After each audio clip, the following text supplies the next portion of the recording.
الحمد لله الحمد لله نحمده ونستعينه ونستغفره ونؤمن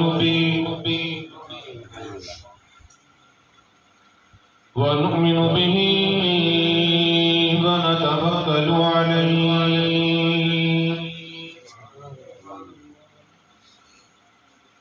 ونعوذ بالله من شرور أنفسنا ومن سيئات أعمالنا من يهده الله فلا مضل له ومن يضلله فلا هادي له ونشهد أن لا إله إلا الله وحده لا شريك له لا نظير له ولا معين له ولا وزير له ونشهد أن سيدنا وسندنا ونبينا وشفيعنا وهادينا ومرشدنا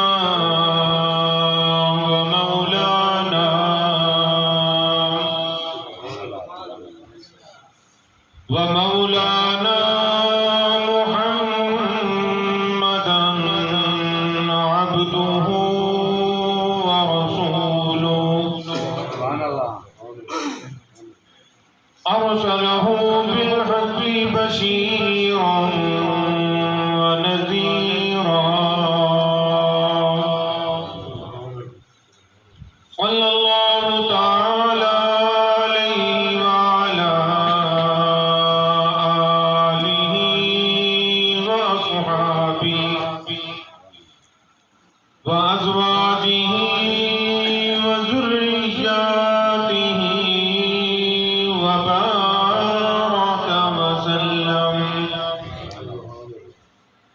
وسلم تسليما كثيرا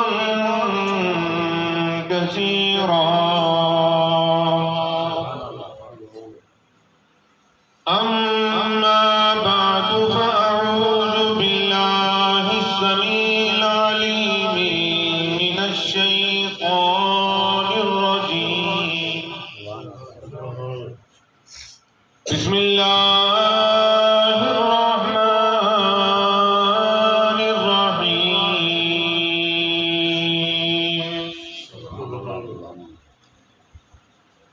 شهر رمضان الذي أنزل فيه القرآن هدى للناس وبينات من الهدى والفرقان فمن شهد منكم الشهر فليصم ومن كان مريضا أو على سفر فعدة من أيام أخر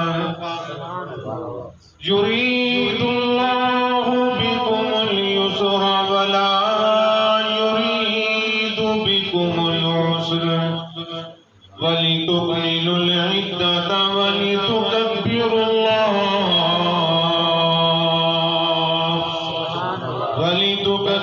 الله على ما هداكم ولعلكم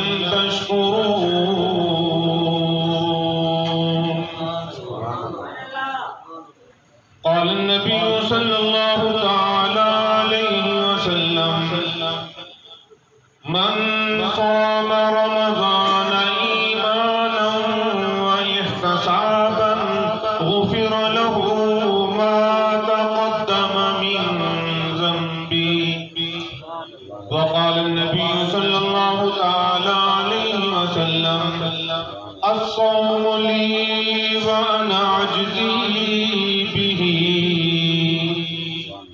وقال النبي صلى الله تعالى عليه وسلم الرمضان والقرآن يشفعاني إلى يوم القيامة.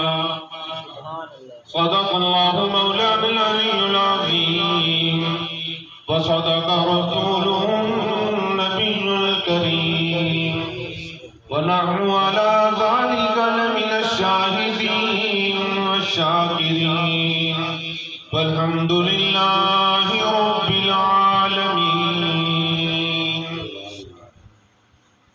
تمام حضرات ذوق شوق سے عقیدت و احترام سے عبادت کی نیت سے بآواز بلند آواز والا درود اللهم صل على محمد وعلى آل محمد كما صليت على إبراهيم وعلى آل إبراهيم إنك حميد مجيد. اللهم بارك على محمد وعلى آل محمد كما باركت على إبراهيم وعلى آل إبراهيم إنك حميد مجيد.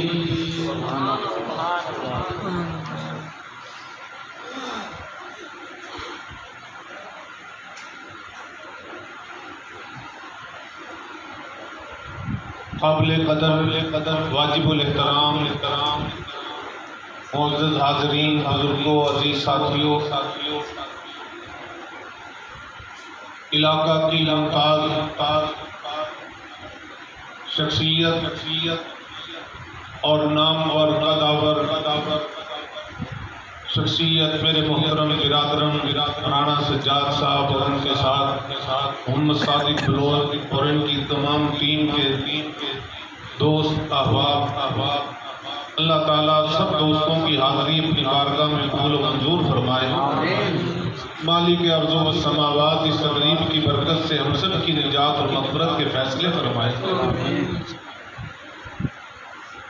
یہ قرآن کریم فرقان حمید کی تکمیل کی یہ محفل ہے. مبارکباد کے مستحق ہیں آپ تمام حضرات جن کو رب العالمین نے اس کے گزرے پرفتن دور میں یہ توفیق عطا فرمائی کہ انہوں نے رمضان المبارک کے اس بابرکت مہینے میں اللہ کے گھر میں آ کر اللہ کا قرآن سنانے والے بھی مبارکباد کے مستحق اور سننے والے بھی مبارکباد کے مستحق اور یہ دونوں اللہ کی طرف سے منتخب انسان. اللہ نے توفیق دی, اللہ نے چنا, اللہ نے یہ سعادت بخشی تو یہ سارا نظام یہ کار خیر کر پائے. کوئی نیکی کرنے کے بعد انسان اسے یوں نہ سمجھے کہ میں نے کی. یہ اللہ کی توفیق ہے, اس ذات نے توفیق دی تو ہم کسی قابل ہیں. ورنہ ہم جیسے تو کتنے انسان اس وقت بھی زمین پر زندہ رہتے ہوئے نہ معلوم کن مصروفیات میں لگے ہوئے. کوئی تاش کھیلنے میں لگ رہا ہے, کوئی جوا کھیلنے میں لگا ہوا ہے, کوئی گالی گلوچ میں لگا ہوا ہے, کوئی لغویات کی محفلیں سجائے ہوئے ہے, کوئی آنے جانے میں لگا ہوا ہے. اور کتنا خوش نصیب ہے وہ انسان جو دنیا کی زندگی نہیں آخرت کی عبدالآباد والی زندگی بنانے میں لگا. ان ساعت کی قدر اس وقت پتہ چلے گی جب یہ آنکھیں بند ہو جائیں. ابھی تو آنکھ ہے, بینائی ہے, ادھر ادھر دیکھ کے وقت گزر جاتا ہے. جب دیکھنے کو اللہ کی ذات کے سوا کچھ نظر نہیں آئے گا. اور اس ذات کی بھی اوصاف میں جیسے مولانا مدنی فرما رہے تھے کہ جہاں اللہ کی ذات رحیم ہے, کریم ہے, وہیں پہ اللہ کی ذات کا ہار بھی ہے, وہیں پر جبار بھی ہے. اللہ کا جب جلال ہوگا تو کس کی مجال ہے جو اللہ کے سامنے تک مارے.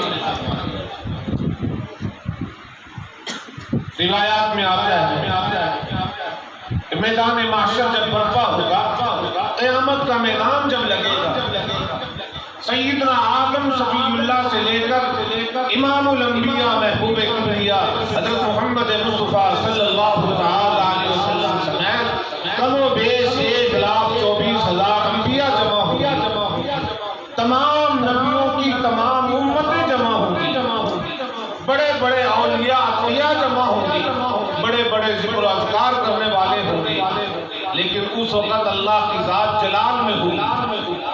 رب العالمین کی صفت جلالی کو دیکھ کر کسی انسان میں یہ دم خم نہیں ہوگا کہ وہ اللہ کے سامنے دم مار۔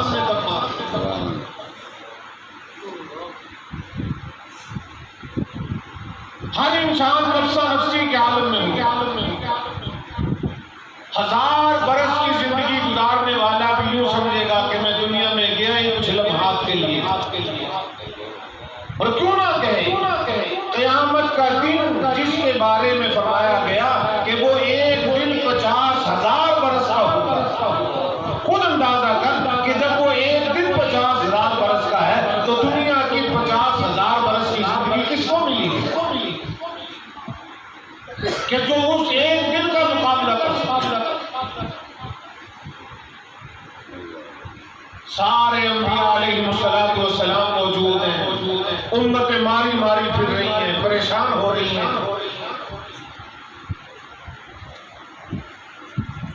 کوئی سہارا نظر نہیں آتا، کہیں کسی کے پاس جا کر کے پناہ ملتے نظر نہیں آتا، دیوار نہیں، درخت نہیں، کوئی شاعر نہیں، کوئی شائبان نہیں، کسی کی اوٹ میں کھڑے ہو کے وقت گزار لے۔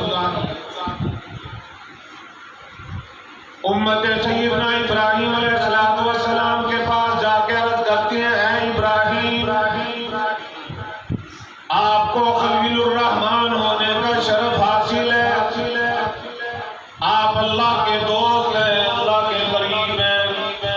رب العالمین نے آپ کو کم و بیش کئی ہزار پیغمبروں کا جد امجد بنا کے مبعوث فرمایا تھا۔ اے ابراہیم علیہ السلام، آؤ اللہ کی بارگاہ میں ہماری سفارش کرو، بارگاہ دین میں ہمارے بارے میں درخواست کرو۔ حضرت ابراہیم علیہ السلام معذرت کر رہے ہیں، میری مجال نہیں، میں آج اللہ کے جلال کے سامنے دم ماروں، اللہ کی ذات اس وقت جلال میں ہے، رب العالمین کے سامنے کھڑے ہونے کی مجھ میں ہمت نہیں۔ کون ابراہیم؟ جس ابراہیم نے اپنے ماں باپ کو چھوڑ دیا، اللہ کی ذات کو سامنے رکھتے ہوئے، جس نے اپنا کنبہ قبیلہ چھوڑ دیا، جس نے نار نمرود میں داخل ہونا پسند کر لیا اللہ کے حکم کی بجاوری میں، آج وہ ابراہیم اپنے آپ کو اللہ کے جلال کے سامنے کھڑا کرنے کی ہمت نہیں رکھ رہے۔ تیری نماز، تیرا روزہ، تیری عبادت، تیری خیرات، تیرا صدقہ، تجھے جس پہ ناز ہے، تجھے کیا معلوم ہے تیری یہ عبادات قبول بھی ہے کہ نہیں؟ کہیں ایسا تو نہ ہو حدیث پاک میں فرمایا نبی کریم صلی اللہ علیہ وسلم نے، بعض لوگ ایسے ہوں گے کہ ان کے اللہ پاک کے حکم سے فرشتے سر کے بالوں سے پکڑ کے منہ کے بل گھسیٹتے ہوئے جہنم کی طرف لے آئیں گے اور جہنم کی طرف دھکیل دیا جائے گا۔ دیکھنے والے دیکھیں گے، اے الہ العالمین، یہ تو وہ لوگ ہیں جو بڑے سخی تھے، انہوں نے تو بڑا مال و زر خرچ کیا، انہوں نے تو بڑا دھن دولت خرچ کیا، ان کا تو بڑا نام تھا، ان کا تو بڑا عام تھا، آج یہ کس جرم میں پکڑے گئے؟ جواب آتا ہے تمہیں معلوم نہیں، انہوں نے خرچ کیا تھا مگر ان کی تمنا کچھ اور تھی، ان کی آرزو یہ تھی لوگوں میں ہمارا نام ہو جائے، لوگ ہمیں سخی کہنے لگ جائیں، لوگ ہمیں تمانگر کہنے لگ جائیں۔ آج ان کے لیے کوئی جگہ نہیں، کوئی ٹھکانہ نہیں، لوگوں نے ان کو سخی کہہ کے پکار لیا، لوگوں نے ان کو حاجی کہہ کے پکار لیا، لوگوں نے ان کو تمانگر کہہ کے پکار لیا۔ جس چیز کی تمنا کر کے پیسہ خرچ کیا تھا وہ انہیں دنیا میں مل گئی ہے، آج ان کے لیے کچھ نہیں ہے، آج ان کے ہاتھ خالی ہے۔ میں خدا ان سے اپنی نعمتوں کی بات پرس کروں گا۔ حدیث پاک میں فرمایا نبی کریم صلی اللہ علیہ وسلم نے، بعض لوگ ایسے ہوں گے جن کو سر کے بالوں سے پکڑ کے گھسیٹ کے جہنم میں دھکیلا جائے گا. لوگ دیکھ رہے ہوں گے اے الہ العالمین یہ تو بڑا نمازی ہے, یہ تو بڑا تہجد گزار تھا, یہ تو ساری ساری رات نفلیں پڑھا کرتا تھا, یہ تو ساری ساری رات تلاوت میں لگا رہتا تھا.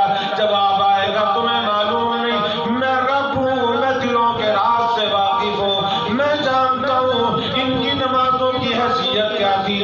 یہ تو نمازیں لمبی کیا کرتے تھے, لوگ ہمیں نمازی کہنے لگ جائیں, لوگ ہمیں عبادت گزار کہنے لگ جائیں, لوگ ہماری عبادت پہ گواہ بن جائیں. اے دنیا والوں دیکھو, دنیا میں جس نے جس مقصد کے لیے نیک عمل کیا آج میرے سامنے وہ آ کے کھڑا ہو جائے گا, میں اس سے اپنی نعمتوں کی بات پوچھ کروں گا.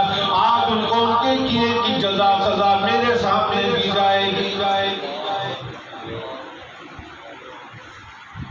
کسی کی نیکی پر میں اور آپ کچھ نہیں شہادت دے سکتے, لیکن ایک نیکی اس مہینے میں ایسی ہے جس نیکی پر اللہ پاک فرماتے ہیں کہ اس کی گواہی میں خدا خود دوں. جس کو اللہ نے توفیق دیا اور بات سمجھ آئی ہے وہ کہے گا سبحان اللہ. جس عبادت پر اللہ کی ذات خود گواہ بنے گا. اب آپ لوگ حیران ہو رہے ہوں گے کہ وہ کون سی عبادت ہوگی. وہ عبادت ہے رمضان المبارک کا روزہ. رمضان المبارک کا روزہ. حدیث پاک میں نبی کریم صلی اللہ علیہ وسلم نے فرمایا کہ قیامت کے دن جب اللہ پاک عرش کرسی پہ رونق افروز ہوں گی, عرش بری سے آواز آئے گی میرے ملائکہ جی رب ذوالجلال, فرمایا آ جاؤ نمازیوں کو جزا دو, حاجیوں کو جزا دو, خیرات و صدقات کرنے والوں کو جزا دو, میری راہ میں جہاد کرنے والوں کو جزا دو, ساری ساری رات مصلی پہ کھڑے ہو کر نوافل پڑھنے والوں کو جزا دو. آؤ تم آ کر کے جزا دو. اور باری آئے گی روزے دار کی, اللہ پاک فرمائیں گے فرشتوں الگ ہو جاؤ, اب روزے دار کو آنے دو. اے الہ العالمین, جس آدمی نے نماز پڑھی ہے اس کی منشا بھی تو یہ تھی کہ میرا رب راضی ہو جائے. جس نے زکوٰۃ دی وہ بھی تو تیری رضا کے لیے تھا. جس نے غریبوں میں پیسہ خرچ کیا وہ بھی تو یہی چاہتا تھا میرا رب راضی ہو جائے. آج روزے دار کی کیا خصوصیت ہے فرمایا تمہیں معلوم نہیں, جس نے زکوٰۃ دے کر کے دنیا میں ناموری حاصل کی ہے, لوگوں میں دنیا میں اس کو طرح طرح سے سخی کلندر کہہ کے پکارنا شروع کر دیا, لوگوں نے داتا کہہ کے بلانا شروع کر دیا. بہت بڑا سخی ہے, لوگوں پہ پیسہ خرچ کرتا ہے, لوگوں میں اس کی واہ واہ ہو گئی ہے. آج اس کے لیے آخرت میں کوئی جزا نہیں. مقصد دنیا نے تھا, دنیا والوں نے اس کو کہہ دیا, نمازی کو دیکھ کے نمازی کہہ دیا, حاجی کو حج کرتا دیکھ کے اسے حاجی کہنا شروع کر دیا, مجاہد کو دیکھ کے اسے غازی مجاہد کہنا شروع کر دیا.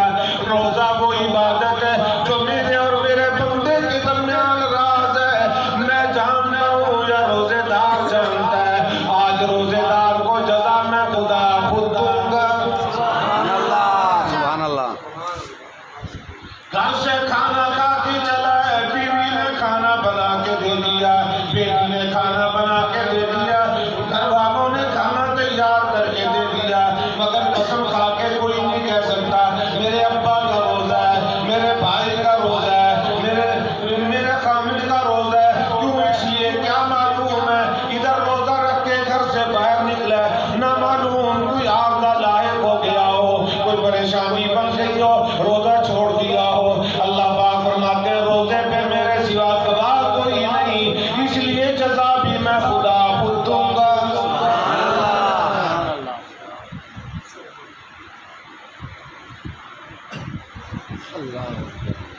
الہ العالمین, روزے دار کو کیا جزا دی جائے گی؟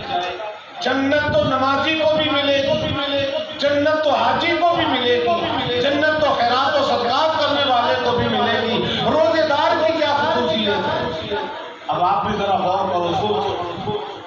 کہ جنت کے بعد کون سی چیز ہے کہ جو انسان کو اس کی ضرورت لگے، جبکہ رب تعالیٰ کا ارشاد گرامی ہے کہ جس کو میں جنت میں ایک مرتبہ داخل کر دوں گا پھر کبھی بھی جنت سے نہیں نکالوں گا، ہمیشہ ہمیشہ جنت میں رکھوں گا۔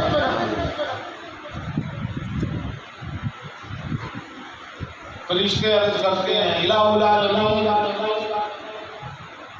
روزے دار کو جنت سے ہٹ کے اور کیا ملے گا؟ اللہ پاک فرماتے ہیں روزے دار کو میں اپنا دیدار نصیب کروں گا۔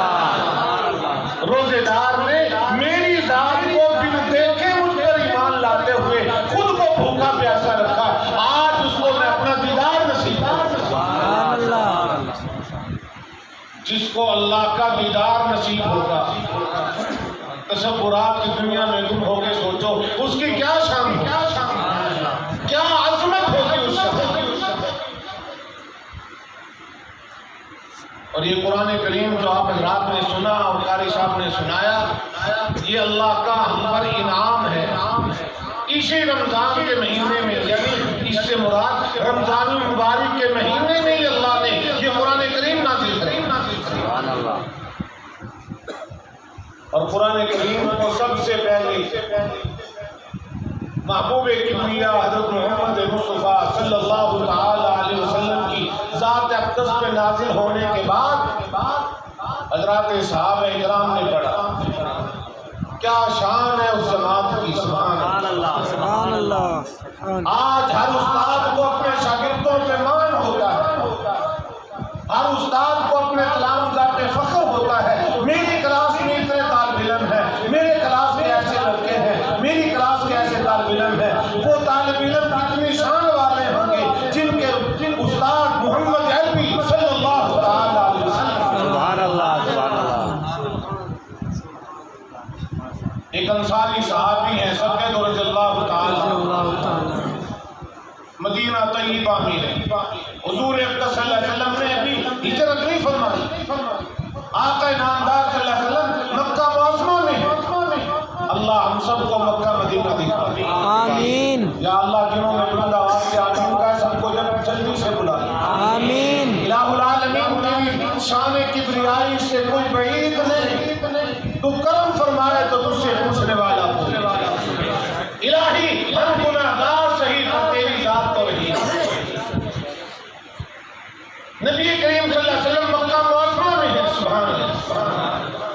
کون سا مکہ؟ سبحان اللہ۔ جس مکہ معظمہ میں اللہ کے نبی پیدا ہوئے، سبحان اللہ سبحان اللہ، جہاں اللہ کا سب سے پہلا گھر ہے مکہ معظمہ میں، جسے بیت اللہ شریف کہا جاتا ہے۔ بیت اللہ وہ مسجد ہے کہ جہاں پہ ایک نماز پڑھنے پر اللہ پاک 1,00,000 نمازوں کا ثواب عطا فرماتا ہے۔ ایک نماز پڑھنے امام الانبیاء محبوب کبریا حضرت محمد مصطفیٰ صلی اللہ علیہ وسلم مکہ معظمہ میں ہے۔ رب ذوالجلال کی طرف سے حکم آ گیا، میرے نبی میں نے آپ کے سر اقدس پہ تاج ختم نبوت سجا دیا، میں نے آپ کے پاس اپنا کلام بھیج دیا، اب آپ اپنی قوم اور برادری کے لوگوں کو میرا بھیجا ہوا کلام سناؤ۔ حضور اقدس صلی اللہ علیہ وسلم نے قرآن پاک کی تلاوت کی ہے، نبی کریم صلی اللہ علیہ وسلم کی زبان اقدس سے تلاوت سن کر کے حضرات صحابہ اکرام آگے سے آگے بڑھتے جا رہے ہیں، چلتے جا رہے ہیں۔ انصاری صحابی ابھی مدینہ طیبہ میں ہے، نبی کریم صلی اللہ علیہ وسلم ابھی مکہ معظمہ میں ہے۔ ادھر پتہ چل گیا مکہ معظمہ میں اللہ کے آخری نبی تشریف لے آئے ہیں، ان پر اللہ کا آخری کلام نازل ہو گیا، ان پر کلام اللہ کا نزول ہو چکا۔ رب ذوالجلال نے وہ کلام جس کی تلاوت خود پہلے فرمائی ہے، اس کلام کو اللہ کی ذات نے اپنے محبوب کے قلب اطہر پہ نازل فرما دیا۔ صحابی کو اللہ نے دولت ایمانی سے مالا مال کیا ہوا ہے، صحابی نبی کریم صلی اللہ علیہ وسلم کی ذات اقدس پہ اترا ہوا قرآن کریم سنتا ہے اور سن لینے کے بعد اسے اپنے دل میں محفوظ کرتا ہے۔ سبحان اللہ سبحان اللہ۔ انتظار میں ہے میری زندگی میں کب وہ گھڑی آئے گی، کب وہ ساتھ آئے گی، میں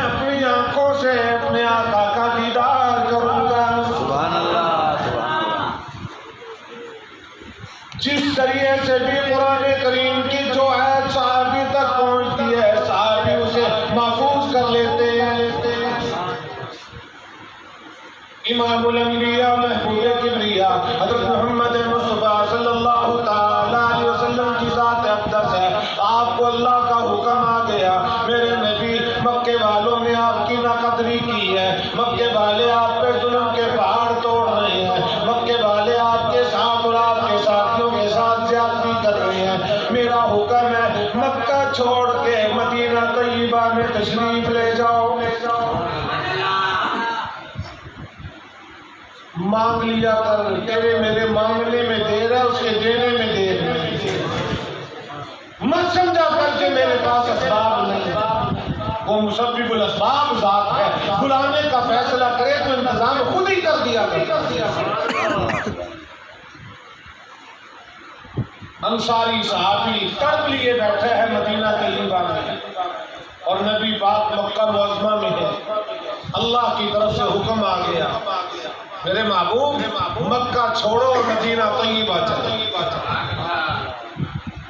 اسی کو کسی نے کیا کہا، کہتا ہے جنہوں کا عشق صادق وہ کب فریاد کرتے ہیں، جنہوں کا عشق صادق وہ کب فریاد کرتے ہیں، لبوں پہ مہر خاموشی دلوں میں یاد کرتے ہیں۔ آج گن تو میں بھی گا رہا ہوں، گن آپ بھی گاتے ہیں، مجھے نبی سے بڑا پیار ہے، مگر پیار کا نظام اللہ کی سے تو مخفی نہیں۔ فرمایا او میرے پیغمبر میرا حکم ہے، تیرے چاہنے والے مدینے میں پہنچ گئے، آپ بھی مدینہ طیبہ میں چلو۔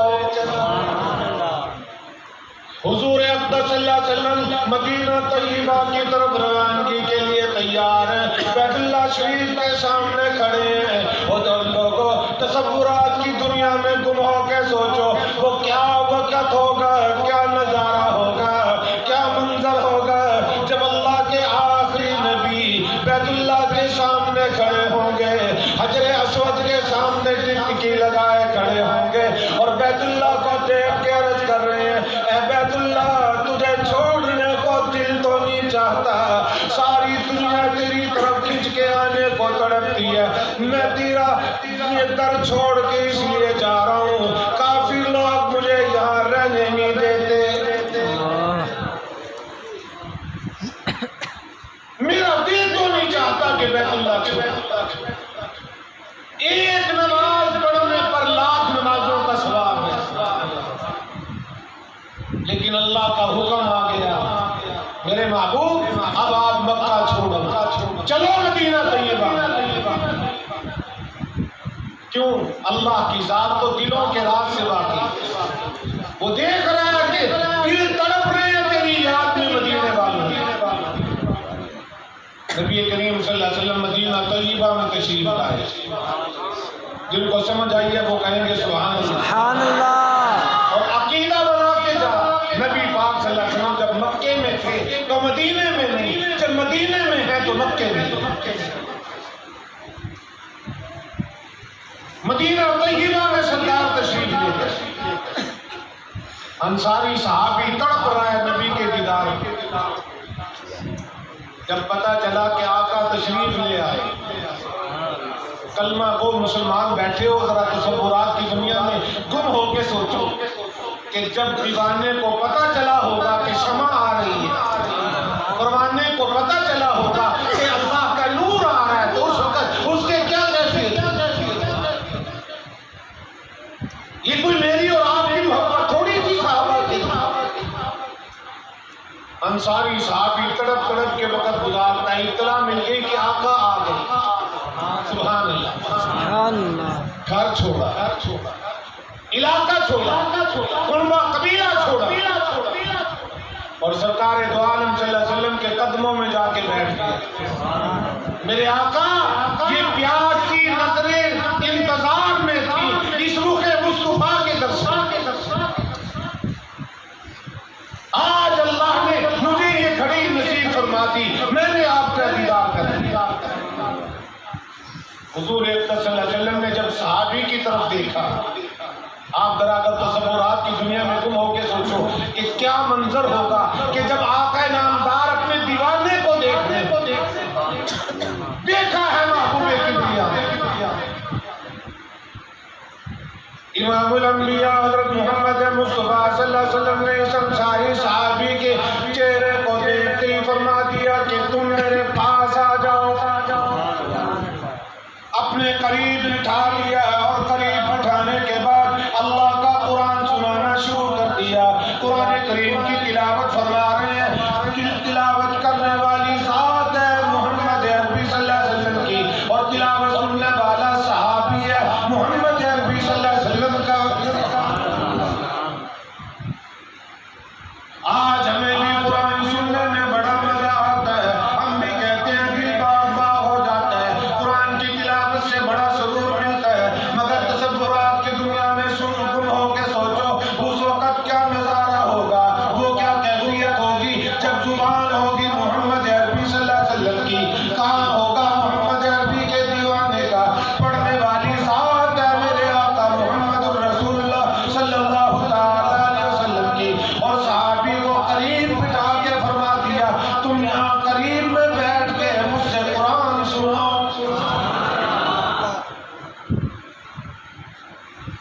صحابی قرآن سن رہے ہیں, سنا اور سننے کے فوراً بات لکھنا شروع کر دی. یہ آج ہمارے پاس جو قرآن کریم موجود ہے یہ انہی کی محنتوں کا صدقہ ہے. قرآن کریم کو صحابی نے لکھنا شروع کیا. سرکار دو عالم صلی اللہ علیہ وسلم کے نظر انتخاب لکھ گئی, فرمایا کہ میں تمہیں اپنے وحی کے کاتبین میں شامل کرتا ہوں. مجھ پر جو بھی وحی نازل ہوگی تم نے اس کو لکھنا. سبحان اللہ. انتخاب ہے محمد عربی صلی اللہ تعالی علیہ وسلم. انصاری صحابی اپنے لیے سعادت سمجھتے ہیں اور نبی کریم صلی اللہ علیہ وسلم کے اتنے قریب ہو گئے کہ حضور اقدس صلی اللہ علیہ وسلم نے انہیں نام لے کے فرمایا کہ آپ 24 گھنٹے میں جب آپ کو فرصت ملے جس وقت بھی آنا چاہو میری طرف سے اجازت ہے, میرے پاس آ جایا کرو, اپنا قرآن سنایا کرو. سبحان اللہ. یہ قرآن کریم وہی ہم تک نہیں پہنچا. حضور اقدس صلی اللہ علیہ وسلم قرآن کریم سنا رہے ہیں, صحابی سن رہے ہیں اور سننے کے ساتھ ساتھ لکھ بھی رہے ہیں. ایک دن اتفاق ایسا ہوا کہ صحابی بھی بیٹھے ہیں اور جبرائیل آئے. جبرائیل اللہ کا کلام لے کر سرکار دو عالم صلی اللہ علیہ وسلم کے قلب اطہر پہ قرآن کریم نازل ہوا. ادھر نازل ہوا اور ادھر رسول اکرم صلی اللہ علیہ وسلم نے زبان اقدس سے تلاوت شروع فرما دی. ادھر تلاوت شروع ہوئی, صحابی نے قلم تھاما اور لکھنا شروع کر دیا. سرکار دو عالم صلی اللہ علیہ وسلم سے جب وحی کی کیفیت ختم ہوئی, نظر نبوت جب اس انصاری صحابی پہ پڑی, حضور اقدس صلی اللہ علیہ وسلم نے دیکھا اور دیکھ کر کے فرمانے لگے نوجوان مبارک ہو, اللہ نے تمہیں سلام بھیجا. نہیں سمجھے؟ اللہ نے تمہیں سلام بھیجا ہے. آگے صحابی بھی کوئی معمولی چیز نہیں. سبحان اللہ. اتنی سی بات سن کے خاموش نہیں رہا. عرض کر دی میرے آقا اتنا تو ارشاد فرما دو کہ رب ذوالجلال نے کیا میرا نام لے کے فرمایا ہے. بات تو وہی نا, مزہ تو آیا نا. آقا انعامدار صلی اللہ علیہ وسلم سے صحابی پوچھ رہے ہیں میرے آقا یہ تو ارشاد فرما دو کیا اللہ کی ذات نے میرا نام لے کے سلام بھیجا. فرمایا ہاں تیرا نام لے کے سلام بھیجا. تو نے اللہ کے کلام کو محفوظ کیا, اللہ کی ذات نے تجھے اپنے لیے قبول فرما لیا. اب اللہ کا قرآن لکھا کر تو کاتبین وحی کا حصہ بن جا. تو میری اوپر نازل ہونے والی وحی کو لکھا کر, کلام اللہ لکھا کر. صحابی کلام اللہ لکھ رہے ہیں اور ایک دن نماز پڑھنے کے لیے جو نبی کریم صلی اللہ علیہ وسلم کے پیچھے کھڑے ہوئے حضور اقدس صلی اللہ علیہ وسلم تلاوت فرما رہے ہیں. کہہ دو سبحان اللہ. اور بلند آواز سے اللہ کے نبی نماز پڑھا رہے ہیں, صحابہ پیچھے کھڑے ہیں. سبحان اللہ. حضور سے دوران تلاوت ایک آیت مبارکہ رہ گئی تلاوت کرنے جب نماز سے فارغ ہوئے تو سرکار دو عالم صلی اللہ علیہ وسلم نے صحابہ کی طرف دیکھا اور دیکھنے کے بعد فرمایا تم نے کچھ محسوس کیا؟